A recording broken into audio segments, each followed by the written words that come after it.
মুহররম মাসের 10 তারিখে আমরা আশুরা পালন করি, কিন্তু বড় পরিতাপের বিষয় মুসলমান হিসেবে আমরা জানি না যে আশুরাটা কেন আসলো। আশুরাটা কেন আসলো, কোথায় থেকে এর উৎপত্তি আমরা কিন্তু জানি না।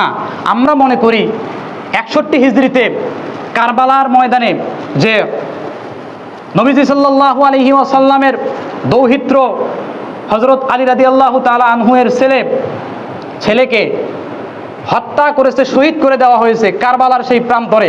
আমরা মনে করি যে এই ঘটনাকে কেন্দ্র করেই মনে হয় আমরা আশুরা পালন করি। মূলত এই ঘটনাকে কেন্দ্র করে আমরা কিন্তু আশুরা পালন করি না। উমদাতুল কারি লি শারহি সাহিহুল বুখারী, বুখারী শরীফের একটি ব্যাখ্যা গ্রন্থ, যেটি আল্লামা বদরুদ্দিন আইনি রহমাতুল্লাহি আলাইহি এই আশুরাকে 10টা ঘটনা সামনে নিয়ে এসেছেন, যেই 10টা ঐতিহাসিক ঘটনার জন্য আল্লাহ রাব্বুল আলামিন আমাদের জন্য আশুরা করে দিয়েছেন, বলে সুবহানাল্লাহ। এবার আসুন 10টা ঘটনা কেন, 11টা 12টা 9টাও তো হতে পারতো, তাই না? 10টা মানে আরবিতে 10 সংখ্যাটাকে বলা হয় আশারা। কি বলেন তো?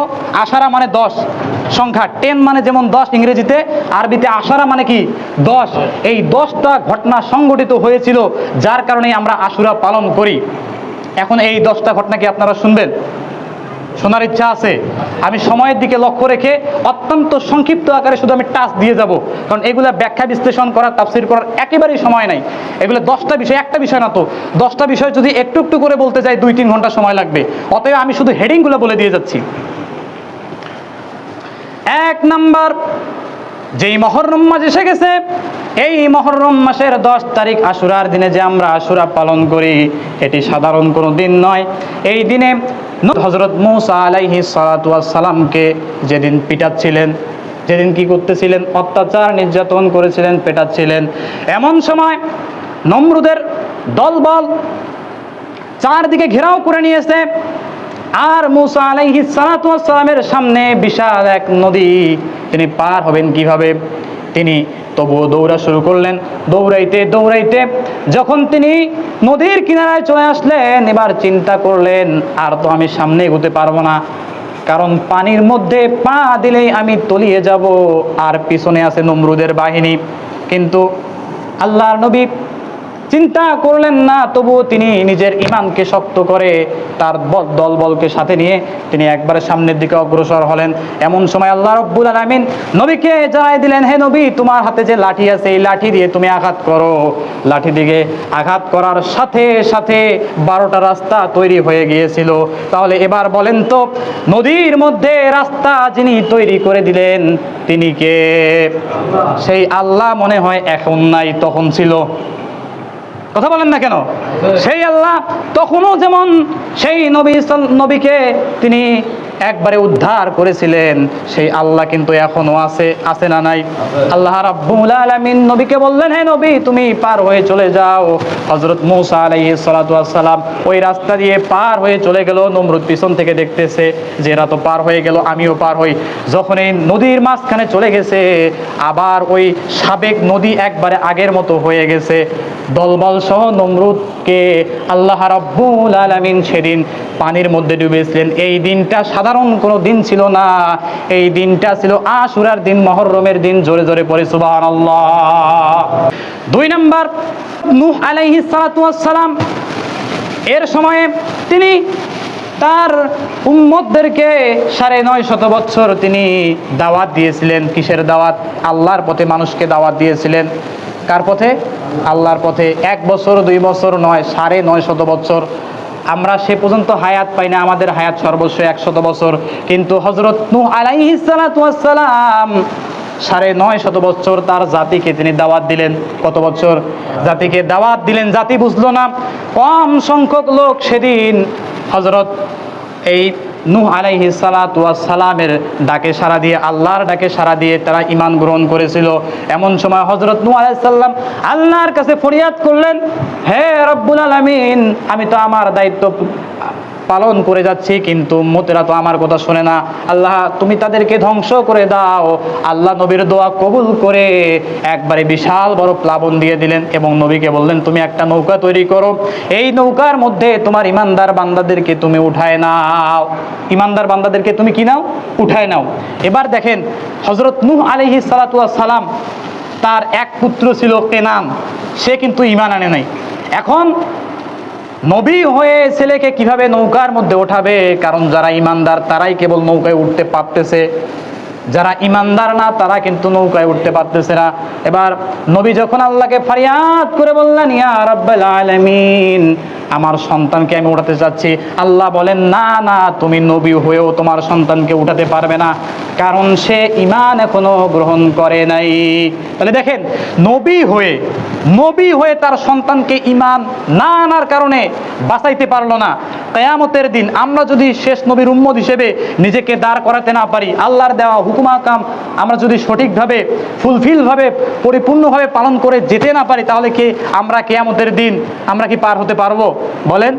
3 নাম্বার আসুন, হযরত ঈসা আলাইহিস সালাতু ওয়াস সালামকে আল্লাহ রাব্বুল আলামিন এই আশুরার দিনে মুহররমের 10 তারিখে তিনি পৃথিবীতে জন্মগ্রহণ করেছেন, বলে সুবহানাল্লাহ। 4 নম্বর ঘটনা হলো, আল্লাহর নবী ইয়াকুব আলাইহিস সালাতু ওয়াস সালাম, তার সন্তান ছিলেন ইউসুফ আলাইহিস সালাতু ওয়াস সালাম।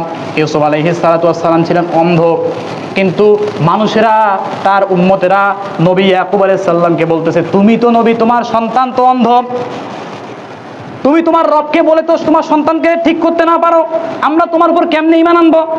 এটা কথা বলারই কথা, কিন্তু এটাতে আল্লাহর পক্ষ থেকে ছিল একটা পরীক্ষা, কিন্তু মানুষ উম্মতেরা বুঝতেছে না। তখন ইয়াকুব আলাইহিস সালাতু ওয়াস সালাম আল্লাহর কাছে ফরিয়াদ করলেন, আল্লাহ, তুমি আমার সন্তানকে সুস্থ করে দাও। এভাবে তিনি অনেক দিন কান্নাকাটি করলেন। কান্নাকাটি করার পর আল্লাহ রাব্বুল আলামিন তার পুত্র ইউসুফ আলাইহিস সালাতু ওয়াস সালামকে যেদিন এই পৃথিবীতে আলো দান করেছেন চোখের মধ্যে, মানে চোখ সুস্থ করে দিয়েছেন, সেই দিনটা সাধারণ কোনো দিন ছিল না, সেই দিনটা ছিল মুহররমের আশুরার দিন 10 তারিখ, বলি সুবহানাল্লাহ। 5 নম্বরে হলো, ইউসুফ আলাইহিস সালাতু ওয়াস সালামকে তার ভাইরা কূপের মধ্যে ফেলে দিয়েছিল। তখন কিন্তু ইউসুফ আলাইহিস সালাতু ওয়াস সালাম তার একবারে ছোট্ট ছিল, ছোট্ট বাচ্চাকে কূপের মধ্যে ফেলে দিয়ে ভাইরা বাবাকে যে বলছে, বাবা, আমরা বনের মধ্যে গিয়েছিলাম, তোমার সন্তান ইউসুফকে মনে হয় বাঘে খেয়ে ফেলছে। দেখেন কত বড় তারা ষড়যন্ত্র করেছিল। আজকেও এক ভাই যখন বিপদের মধ্যে পড়ে, মুসলমানের মধ্যে আরেক ভাই বলে যে বিপদে পড়বে না, তা কি হয় আরো বিপদে পড়ুক। এইরকম মুসলমান আমাদের সমাজে আছে না নাই? কথা বলেন। এক মুমিন, এক মুসলমান বিপদে পড়ছে, আমাদের সমাজটা দেখেন বিপদে পড়ছে, তার জন্য কাজ হলো এক মুমিনের বিপদে পাশে দাঁড়ানো, কিংবা তার কষ্টে নিজেকে মর্মাহত রাখা। কিন্তু আমাদের সমাজে দেখা যায়, এক ইমানদার যদি বিপদে পড়ে, আমরা এমন ইমানদার, এমন মুসলমান বলি, বিপদে আরে পড়ো না কেন, পড়ুক, ঠিক না ঠিক? দেখেন এইরকম করে হযরত ইউসুফ আলাইহিস সালাতু ওয়াস সালামকে তার ভাইরাও এভাবে বাবাকে মিথ্যা কথা বলছিল যে আমরা বনে গিয়েছিলাম, বাঘ খেয়ে ফেলছে, এইদিকে তারা কূপের মধ্যে ফেলে দিয়েছে ছোট্ট সন্তানকে। আচ্ছা, জীবন এবং মরণের মালিককে বলেন তো? আল্লাহ রাব্বুল আলামিন সেই কূপের মধ্যে হযরত ইউসুফ আলাইহিস সালাতু ওয়াস সালামকে আল্লাহ রাব্বুল আলামিন সযত্ন করে ওখানে বাঁচিয়ে রেখেছিলেন। এই দিনে আল্লাহ রাব্বুল আলামিন তাকে কূপ থেকে উপরে জমিনে একবারে পাঠিয়ে দিয়েছিলেন, বলি সুবহানাল্লাহ। 7 নম্বর হলো, আদম আলাইহিস সালাতু ওয়াস সালাম জান্নাত থেকে বের হওয়ার পর কেন বের হলেন সেটা তো আপনারা সবাই জানেন। ওই যে গাছের ফল আল্লাহ খেতে নিষেধ করেছেন, সেই গাছের ফল খাওয়ার কারণে আল্লাহ রাব্বুল আলামিন হযরত আদম আলাইহিস সালাতু ওয়াস সালামকে জান্নাত থেকে পৃথিবীতে বের করে দিলেন। দেওয়ার পরে জান্নাত থেকে যখন তিনি বের হয়ে আসলেন, আল্লাহর নবী আল্লাহর কাছে কান্নাকাটি করতে থাকে। এভাবে অনেক বছর কান্নাকাটি করলো, করতে করতে তার চেহারাটা পর্যন্ত একটু কালো বর্ণে চলে আসলো। যেদিন আল্লাহ রাব্বুল আলামিন কবুল করে নিলেন তার দোয়া, সেই দিন সাধারণ কোনো দিন ছিল না, সেই দিনটা ছিল আশুরার দিন, মুহররমের 10 তারিখ, বলে সুবহানাল্লাহ। কয়টা ঘটনা গেল মনে আছে আপনাদের? 7টা। 8 নম্বর হলো, হযরত দাউদ আলাইহিস সালাতু ওয়াস সালাম কোন একটা কারণে তার নবুয়তের দায়িত্ব থেকে একটু তিনি পিছায় এসেছিলেন। তো এটা তো ছিল আল্লাহর আদেশের বহির্ভূত।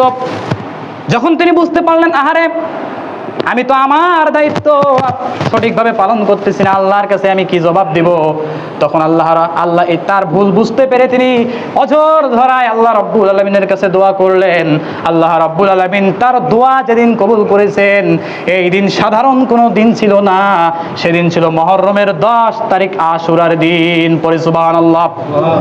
9 নম্বর আসুন, ইব্রাহিম আলাইহিস সালাতু ওয়াস সালামকে আল্লাহ রাব্বুল আলামিন নমরুদের অগ্নিকুণ্ড থেকে তার বাবা নমরুদের অগ্নিকুণ্ডের মধ্যে ফেলে দিয়েছিলেন। এই ঘটনা তো আপনারা জানেন, এটা বিশদ ব্যাখ্যা করার আসলে সময় নাই। দেখেন সময় কিন্তু একেবারে কম, আমি এই জন্য শর্টকাট করে শুধু হেডিংগুলো বলে দিয়ে যাচ্ছি। দেখেন সেই দিন ইব্রাহিম আলাইহিস সালাতু ওয়াস সালামকে দ্বীন প্রচার করার জন্য, আল্লাহর দাওয়াত মানুষকে দেওয়ার জন্য তার জন্মদাতা পিতা তার বিরুদ্ধে তাকে আগুনের কুণ্ডলিতে নিক্ষেপ করেছে। পড়ি নাউজুবিল্লাহ। এবার দেখেন আমি একটা বিশ্লেষণ এখানে করি। পৃথিবীতে সবথেকে প্রিয় লোককে বলেন তো? বাবা মা, তাই না?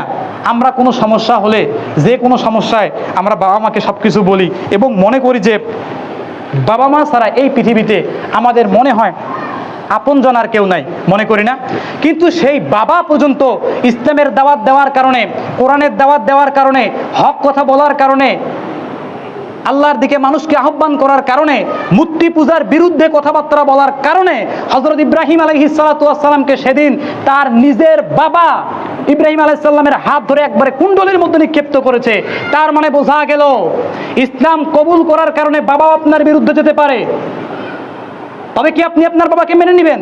কখনোই না, কখনোই না। আমি আবার বলতেছি, আপনার বাবার আনুগত্য করবেন যতক্ষণ পর্যন্ত আপনার বাবা ইসলামের মধ্যে থাকবে। ইসলামের কোনো হুকুম হাকাম, আল্লাহর কোনো হুকুম হাকামের বিরুদ্ধে যদি আপনার বাবাও দাঁড়ায়, আপনাকে সেটা মেনে নেওয়া যাবে না। কথা বলেন, কথা ঠিক কিনা? এটাই হলো ইসলাম। কিন্তু আমরা তো আজকে ইসলাম বুঝি না, বাপ দাদা কি বলছে সেটা নিয়ে মাতামাতি করি। কিছুদিন আগে প্রিয় শিল্পী মশিউর রহমান একটা কবিতা একটা গজল লিখলো, কে বলেছে তোমার পীর, কে বলেছে আকাবির, কে বলেছে তোমার বাপ দাদারা। এরকম একটা গজল লিখে নাই? বাংলাদেশের যারা মাজার পূজারী আলেম, যারা টুপিদারি পাঞ্জাবি লেবাসে যারা আলেম, হকপন্থী যারা আলেম ওলামা না, এরা খেপে গেছে। কারণ তাদের ব্যবসায় তো লালবাতি জ্বলতেছে। তারা যে মিথ্যা কথা বলে, বাপ দাদার কিচ্ছা কাহিনী শুনে মানুষকে যে নিজের দলে আনতে আর পারতেছে না। কারণ আপনি ইসলাম তখন থেকে মানবেন যে ইসলামের মধ্যে অ্যাকর্ডিং টু কোরআন এবং সুন্নাহ অনুসারে আপনাকে ইসলাম মানতে হবে। বাপ দাদা 14 গোষ্ঠী কোনো আলেম ওলামা, কোনো পীর, কোনো মাশায়েখ, কোনো শায়েখ কি বলে, এই নিয়ে ইসলাম চলে না। কথা বলেন, কথা ঠিক কিনা? লাস্ট পয়েন্ট এটাই। বিশ্বনবী মুহাম্মদ রাসূলুল্লাহ সাল্লাল্লাহু আলাইহি ওয়াসাল্লামের কি কোনো দোষ ছিল, দোষ ত্রুটি ছিল বলেন তো? আল্লাহর নবী বিশ্বনবীর পূর্বেও কোনো দোষ ছিল না, কোনো ত্রুটি ছিল না, পরেও কোনো ছিল না। কিন্তু আল্লাহ রাব্বুল আলামিন বিশ্বনবী মুহাম্মদুর রাসূলুল্লাহর সমস্ত দোষ ত্রুটি এই আশুরার দিনে তিনি মাফ করে দিয়েছেন। বলি সুবহানাল্লাহ। এবার আসুন, আমরা এখান থেকে বুঝলাম যে 10টা ঐতিহাসিক ঘটনার কারণে এই মুহররম মাসের 10 তারিখে আমরা আশুরা পালন করি। কনসেপ্ট কি ক্লিয়ার আপনাদের কাছে?